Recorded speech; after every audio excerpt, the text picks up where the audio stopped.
تعالی علیہ اجمعین کی سیرت کو اجاگر کرنا، صحابہ کرام رضوان اللہ تعالی علیہ اجمعین کے معیار حق ہونے کو ثابت کرنا، یہ لازمی اور لابودی اور ضروری ہے۔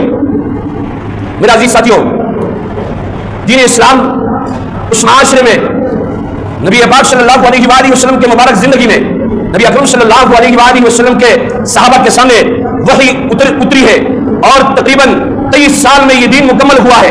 رب نے اعلان کیا الیوم اکملت لکم دینکم واتممت علیکم نعمتی ورضیت لکم الاسلام دینا۔ اللہ رب العزت نے اعلان کر دیا کہ میں نے آج کے دن آپ کے لیے دین کو کامل اور مکمل کر دیا۔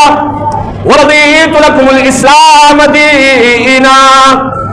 نبی پاک صلی اللہ علیہ وآلہ وسلم پر وحی اتر رہی ہے، صحابہ کے سامنے نبی اکرم صلی اللہ علیہ وآلہ وسلم کی وحی کو محفوظ کرنے والے، وحی کو لکھنے والے صحابہ ہے، نبی پاک صلی اللہ علیہ وسلم کے پیغام کو پہنچانے والے امت تک صحابہ ہے۔